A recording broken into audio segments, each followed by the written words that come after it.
নমস্কার, সকলকে স্বাগত জানাই। আজকের ভিডিওটা উচ্চ মাধ্যমিক পরীক্ষার্থীদের জন্য, যারা 2025 সালে উচ্চ মাধ্যমিক পরীক্ষা দেবে। তো তোমাদের প্রথম পরীক্ষা হবে বাংলা, আর আমি আজকে বাংলা সাজেশন নিয়ে চলে এসেছি, যার মধ্যে থাকবে গল্প, নাটক, কবিতা, আন্তর্জাতিক কবিতা, আন্তর্জাতিক গল্প, পূর্ণাঙ্গ সহায়ক গল্প, তাছাড়া ব্যাকরণ রয়েছে, রচনা রয়েছে।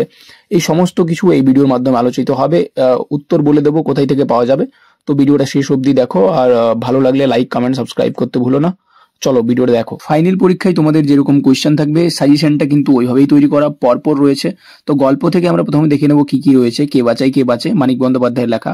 ভাত, মহাশ্বেতা দেবীর লেখা। এবং 3 নম্বর যে গল্পটা রয়েছে সেটা হচ্ছে ভারতবর্ষ, যার লেখক হচ্ছে সৈয়দ মুস্তফা সিরাজ। তাহলে এই 3টি গল্প থেকে কোয়েশ্চেন পড়ে।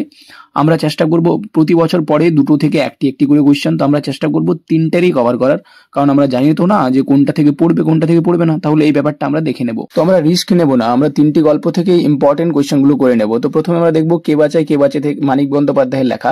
এখান থেকে আমাদের কাছে কি ইম্পর্টেন্ট কোয়েশ্চেন বা সাজেশন রয়েছে। প্রথম রয়েছে, এই অপরাধের প্রায়শ্চিত্ত কি? কোন অপরাধের কথা বলা হয়েছে? সে কিভাবে অপরাধের প্রায়শ্চিত্ত করতে চেয়েছিল? এই যে প্রশ্নটা রয়েছে, এটা 2+3, তাহলে এই 5 নম্বর এখানে থাকছে। 2 নম্বর প্রশ্ন হচ্ছে, কে বাঁচে গল্পের নামকরণের সার্থকতা বিচার করো।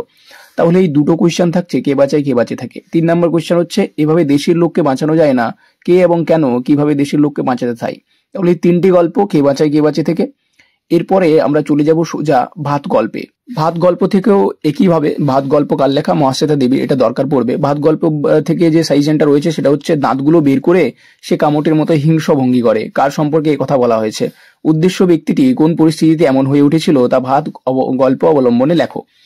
এটা হচ্ছে প্রথম কোয়েশ্চেন। এবং দ্বিতীয় কোয়েশ্চেন যেটা তোমাদের থাকছে ভাত গল্প থেকে, তা হচ্ছে ভাত গল্পের নামকরণের সার্থকতা আলোচনা করো। এই কোয়েশ্চেনটা কিন্তু পড়ার অনেক সম্ভাবনা রয়েছে ভাত গল্প থেকে। তো যদি ভাত গল্প থেকে কোনো প্রশ্ন পড়ে, তাহলে এই দুটোর মধ্যে একটি প্রশ্ন তোমাদের থাকবে, এটা আমি শিওরলি বলতে পারি। তোমাদের সিলেবাসে যে 3 নম্বর গল্পটা রয়েছে সেটা হচ্ছে ভারতবর্ষ, যার লেখক হচ্ছে সৈয়দ মুস্তফা সিরাজ। এখান থেকে তোমাদের আমি সাজেশন দেবো 2টি বা 3টি হতে পারে। তো আমি চেষ্টা করবো 2টি দেওয়ার। প্রথমটা রয়েছে, হঠাৎ বিকেলে এক অদ্ভুত দৃশ্য দেখা গেল। অদ্ভুত দৃশ্যটি কি উল্লেখ করো, আর দৃশ্যটিকে অদ্ভুত বলা হয়েছে কেন। এটা হয়ে গেল তোমাদের প্রথম কোয়েশ্চেন ভাত গল্প থেকে। এই কোয়েশ্চেনটা কিন্তু বারবার পড়ে থাকে পরীক্ষায়, তো ওই দিকে একটু খেয়াল রেখো যাতে এই কোয়েশ্চেনটা তোমাদের পরীক্ষায় না পড়ে যায়। 2 নম্বর যে প্রশ্নটা তোমাদের রয়েছে ভারতবর্ষ গল্প থেকে, সেটা হচ্ছে, আনুষ্ঠানিকতায় প্রচলিত ধর্মের সঙ্গে মানব ধর্মের সবচেয়ে বড় বিভেদ ঘটিয়ে দেয় ভারতবর্ষ গল্পটি অনুসরণী বিষয়টি বুঝিয়ে দাও। তাহলে ভাত গল্প থেকে এই 2টি কোয়েশ্চেন তোমাদের করতে হবে। এবং 3টি গল্প থেকে টোটাল 7টি কোয়েশ্চেন দিয়েছি। এই 7টি কোয়েশ্চেনই তোমাদের করতে হবে। এমনটা নয় যে একটি কোয়েশ্চেন পড়বে তার জন্য 7টি করতে হবে। অ্যাকচুয়ালি 7টি করতে হবে, তবেই কিন্তু একটি পাওয়া যাবে। গল্পর পরে আমরা চলে আসবো সোজা কবিতায়। তাহলে আমাদের হাতে 5টি কবিতা রয়েছে। প্রথমটা রূপনারায়ণের কুলে, রবীন্দ্রনাথ ঠাকুরের লেখা। 2 নম্বর রয়েছে শিকার, জীবনানন্দ দাশের লেখা। এবং 3 নম্বর রয়েছে মহুয়ার দেশ, সমর সেনের লেখা।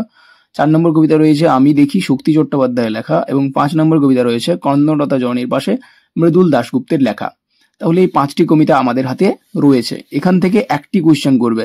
বুঝতে পারছো যে 5টা কবিতা পড়তে হবে, এখান থেকে 5 নম্বরের একটি মাত্র কোয়েশ্চেন থাকবে, এবং 2টি কোয়েশ্চেন থাকবে, করতে হবে একটি। এবার কোন কবিতা থেকে থাকবে এটা কিন্তু আমাদের ভেবে চিন্তে করতে হবে। 2023 এবং 2024 সালের প্রশ্নপত্র আমি দেখলাম, সেখানে কিন্তু বাকি 4টা কবিতা থেকে একটা পড়েছে। এই ক্রন্দনরতা জননীর পাশে মৃদুল দাশগুপ্তের কবিতা থেকে কিন্তু একটাও পড়েনি। তাহলে এই ক্রন্দনরতা জননীর পাশে যতগুলো কোয়েশ্চেন থাকে, যতগুলো ইম্পর্টেন্ট মনে হয়, আমি সব কোয়েশ্চেন করতে দেবো, আর এটা তোমরা করবে। তো ক্রন্দনরতা জননীর পাশে তোমরা পুরো সিলেবাসটা কভার করবে, পুরো সিলেবাসে যত কোয়েশ্চেন আছে সেটা কভার করবে। এখান থেকে যেন মিস না যায়, কারণ এখান থেকে পড়ার সম্ভাবনা 100 ভাগ। তো ক্রন্দনরতা জননীর পাশে প্রথম কোয়েশ্চেন হচ্ছে, কেন ভালোবাসা, কেন বা সমাজ, কিসের মূল্যবোধ? উদ্ধৃতিটি কার লেখা, কোন কবিতার অংশ? ভালোবাসা, সমাজ ও মূল্যবোধের কথা কবি কেন বলেছেন, আলোচনা করো। তাহলে এটা হচ্ছে এখানের প্রথম কোয়েশ্চেন। এখানেই আবার 2 নম্বর কোয়েশ্চেন হচ্ছে, আমি কি তাকাবো আকাশের দিকে বিধির বিচার চেয়ে? কবির মন্তব্যের আড়ালে কোন গভীর সত্য লুকিয়ে আছে তা লেখো। তাহলে এখান থেকে হয়ে গেল 2টো কোয়েশ্চেন। আরেকটি কোয়েশ্চেন আমি এখান থেকে তোমাদের দেবো। 3 নম্বর প্রশ্ন হচ্ছে, ক্রন্দনরতা জননীর পাশে কবিতাটি কোন সময়ের প্রেক্ষাপটে রচিত? কবিতায় বক্তা কিভাবে ক্রন্দনরতা জননীর চোখের জল মোছাতে চেয়েছেন? তাহলে ক্রন্দনরতা জননীর পাশে কবিতা থেকে আমি 3টি কোয়েশ্চেন দিলাম। এই 3টি কোয়েশ্চেন কিন্তু করবেই। আরো যদি তোমরা এক্সট্রা কিছু পারো তো সেগুলোও করে নেবে, কারণ ক্রন্দনরতা জননীর পাশে কবিতা থেকে একটি প্রশ্ন কিন্তু থাকবে, আর ওখান থেকে করলে পেয়ে যাবে। এটা তোমাদের কনফার্ম হচ্ছে তো? কারণ 5টা কবিতা থেকে কথা কি পড়বে সে তো ঠিক ঠিকান নেই কিছু। এটা একটু স্মার্ট ওয়ার্কের জন্য করা, কারণ ক্রন্দনরতা জননীর পাশে যদি কমন না পাও, রূপনারায়ণের কুলে থেকে একটা পড়বে। তাহলে রূপনারায়ণের কুলে থেকে আমরা একটা কি 2টো কোয়েশ্চেন আমরা করে রাখবো। যদি না পড়ে তাহলে কিন্তু আমাদের সাপোর্টিভ হিসেবে কাজ করবে। তো প্রথম কোয়েশ্চেন হচ্ছে, রক্তের অক্ষরে দেখিলাম আপনার রূপ। রক্তের অক্ষরে বলতে কবি কি বুঝিয়েছেন?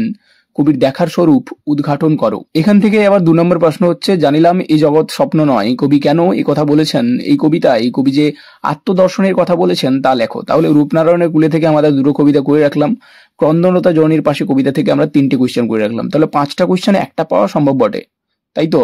তো দেখো, গল্প এবং কবিতা কমপ্লিট করার পর আমরা সোজা চলে আসলাম নাটকে। নাটকে প্রথম রয়েছে বিভাব, যেটা শম্ভু মিত্রের লেখা, এবং 2 নম্বর নাটক রয়েছে নানা রঙের দিন, অজিতেশ বন্দ্যোপাধ্যায়ের লেখা। আমরা চেষ্টা করব বিভাব শম্ভু মিত্র থেকে 2টি কোয়েশ্চেন, নানা রঙের দিন থেকে 2টি কোয়েশ্চেন। প্রথম কোয়েশ্চেন হচ্ছে, বুদ্ধিটা কি করে এলো তা বলি। বুদ্ধি বলতে কি বোঝানো হয়েছে এবং বুদ্ধিটা কেমন করে এসেছিল তা লেখো। এটা হচ্ছে বিভাব নাটক থেকে প্রথম কোয়েশ্চেন। এখান থেকে আবার 2 নম্বর কোয়েশ্চেন হচ্ছে, এই গড়ের মধ্যে এই জীবনকে উপলব্ধি করা যাবে না, হাসিও পাবে না। জীবনকে উপলব্ধি করতে বক্তা কি করতে চেয়েছিলেন? শেষ পর্যন্ত জীবনের কোন অভিজ্ঞতা তার হয়েছিল তা সংক্ষেপে লেখো। তাহলে বিভাব নাটক থেকে 2টো কোয়েশ্চেন করে নিলাম। এরপরে নানা রঙের দিন থেকে আমরা দেখব। নানা রঙের দিন থেকে যে কোয়েশ্চেন 2টো আমরা রেখেছি তার মধ্যে প্রথমটা হচ্ছে, দেখেছো রজনী চাটুর্যে ইজ রজনী চাটুর্যে মরা হাতি সোয়া লাখ, উক্তিটির আলোকে রজনী চরিত্রটিকে বিশ্লেষণ করো। তাহলে রজনী চরিত্রটা কিন্তু ইম্পর্টেন্ট রয়েছে। এবং 2 নম্বর প্রশ্ন হচ্ছে, এই তো জীবনের সত্য কালীনাথ। জীবনে সত্য বলতে বক্তা কি বুঝিয়েছেন? বক্তা কিভাবে জীবনের এই সত্যে উপনীত হলেন তা নানা রঙের দিন নাটক অনুসরণে লেখো। তাহলে বিভাব নাটক থেকে এবং নানা রঙের দিন নাটক থেকে দুটো 4টে প্রশ্ন দেওয়া হলো। এই 4টে প্রশ্ন থেকে তোমাদের করতে হবে কটা? একটা থাকবে 5 নম্বর। তাহলে 4টে প্রশ্ন থেকে একটা প্রশ্ন কমন পাওয়া সোজা না? একটু সোজা, একটু কঠিনও বটে। তাহলে তোমরা এই 4টি করলে অনেকগুলো কোয়েশ্চেন কিন্তু তোমাদের কভার হওয়ার সম্ভাবনা থাকবে। গল্প, কবিতা, তারপরে নাটক। এখন আমরা চলে আসলাম আন্তর্জাতিক কবিতা এবং ভারতীয় গল্পে। আন্তর্জাতিক কবিতা হচ্ছে পড়তে জানে এমন এক মজুরের প্রশ্ন। ভারতীয় গল্প হচ্ছে অলৌকিক কর্তার সিন দুগ্গাল। এরপরে সোজা চলে আসবো আমরা পড়তে জানে এমন এক মজুরের প্রশ্ন। এখান থেকে আমরা কোয়েশ্চেন নিয়েছি প্রথম, স্পেনের ফিলিপ কেঁদেছিল খুব। ফিলিপ কে? তার কাঁদার কারণ কি? তাহলে এই পড়তে জানে এমন এক মজুরের প্রশ্ন থেকে প্রথম কোয়েশ্চেন হচ্ছে, ওই স্পেনের ফিলিপ কেঁদেছিল খুব, ফিলিপকে তার কাঁদার কারণ কি? আমি বলে দিচ্ছি এই কোয়েশ্চেনগুলো সব কিন্তু প্রিভিয়াস ইয়ার থেকে দেখে নিয়ে করা, তো কোয়েশ্চেনগুলো ফলো করবে, অবহেলা করবে না। 2 নম্বর প্রশ্ন হচ্ছে, ভারত জয় করেছিল তরুণ আলেকজান্ডার, একলাই নাকি? আলেকজান্ডারের পরিচয় দাও। এই প্রশ্নের মাধ্যমে বক্তা কি বলতে চেয়েছেন? তাহলে এই পড়তে জানে এমন এক মজুরের প্রশ্ন থেকে 2টো প্রশ্ন কিন্তু তোমাদের আমি দিলাম, এখান থেকে পড়ার সম্ভাবনা থাকবে। এরপরে যে ভারতীয় গল্প রয়েছে অর্থাৎ যে অলৌকিক রয়েছে, এখান থেকে প্রথম কোয়েশ্চেন হচ্ছে, পাঞ্জা সাহেবে পৌঁছে এক আশ্চর্য ঘটনার কথা জানতে পারি। আশ্চর্য ঘটনাটি কি তা সবিস্তারে লেখো। এখান থেকেই 2 নম্বর প্রশ্ন হচ্ছে, গুরু নানকের হাতের ছাপ আজও লেগে রয়েছে। গুরু নানকের হাতের ছাপ কোথায় লেগে আছে এই প্রসঙ্গে বর্ণিত ঘটনাটি উল্লেখ করো। তাহলে অলৌকিক অর্থাৎ ভারতীয় গল্প এবং আন্তর্জাতিক কবিতা থেকে দুটো 4টি কোয়েশ্চেন দেওয়া হলো। এখান থেকেও সেম 2টো কোয়েশ্চেন পড়বে, 2টো আন্তর্জাতিক কবিতা থেকে একটা, ভারতীয় গল্প থেকে একটা। করতে হবে কিন্তু একটি, ওর থাকবে 5 নম্বর। তাহলে 4টা কোয়েশ্চেন দেওয়া হলো। আরেকটি ঝামেলা লটকে রয়েছে, যেটা হচ্ছে পূর্ণাঙ্গ সহায়ক গ্রন্থ। জানি না এটা কেন সিলেবাসে রেখেছে। এটা হচ্ছে আমার বাংলা, সুভাষ মুখোপাধ্যায়। এখান থেকেও 5 নম্বর রয়েছে। প্রথম কোয়েশ্চেন, চ্যাংমানের মাথায় আকাশ ভেঙে পড়ে। চ্যাংমান কে? কেন তার মাথায় আকাশ ভেঙে পড়েছিল? এটা ছাতির বদলে হাতি থেকে ইম্পর্টেন্ট। আর 2 নম্বর যে কোয়েশ্চেনটা রয়েছে সেটা হচ্ছে, হঠাৎ একদিন খেপে উঠলো কলের কলকাতা। কলকাতার খেপে ওঠা বলতে লেখক কি বুঝিয়েছেন? খেপে ওঠার ফল কি? এটা কলের কলকাতা থেকে দাও। এগুলো কমনই পড়ে যায়, আমি জানি না এটা সিলেবাসে রেখেছি কেন, বাট এগুলো কমনই পড়ে যায়। এগুলোতে এত ভাবার দরকার নেই, 2টো করো, দেখবে একটা পেয়ে গেছো। এই ভিডিওটা অনেক লম্বা হওয়ার কারণে পরের ভিডিওতে আমরা যে টপিকগুলো নিয়ে আসছি তার মধ্যে প্রথমটা হচ্ছে বাংলা ব্যাকরণ। বাংলা ব্যাকরণে যেখানে থাকবে বাংলা গানের ইতিহাস, বাংলা চিত্রকলার ইতিহাস, বাংলা চলচ্চিত্রের ইতিহাস, বাঙালির বিজ্ঞান চর্চা, বাঙালির ক্রীড়া প্রতিযোগিতা। এখান থেকে আবার 4টি কোয়েশ্চেন পড়ে 5 নম্বরের। তো এই পরের ভিডিওটা দেখতে কিন্তু একদম ভুলো না, পরের ভিডিওতে দেখবে। তাছাড়াও 2 নম্বরে রাখছি ভাষা বিজ্ঞান ও তার বিভিন্ন শাখা প্রশাখা। ভাষা বিজ্ঞানের মধ্যে তোমার থাকছে ধ্বনিতত্ত্ব, রূপতত্ত্ব, বাক্যতত্ত্ব, শব্দার্থ তত্ত্ব, এইসব জিনিসগুলো। তাছাড়াও ওই ভিডিওতে থাকবে প্রবন্ধ রচনা, যেখানে কিন্তু গুরুত্বপূর্ণ পরীক্ষায় সরার সম্ভাবনা, উত্তর সহ। এটা কিন্তু একদম বড় করে লিখে রাখো, কারণ প্রবন্ধ রচনার উত্তর সহ কেউ দেয়নি, আমি উত্তর সহ দেবো। আর পরিবার বড় করতে প্লিজ চ্যানেলটা সাবস্ক্রাইব করো। আর তোমাদেরকে অসংখ্য ধন্যবাদ চ্যানেলটাকে এত বড় করার জন্য, ভিউজ দেওয়ার জন্য। তোমরা ভালো করে পড়ো, আমি চেষ্টা করবো খুব ভালো করে ভিডিও করার, সাজেশন দেওয়ার।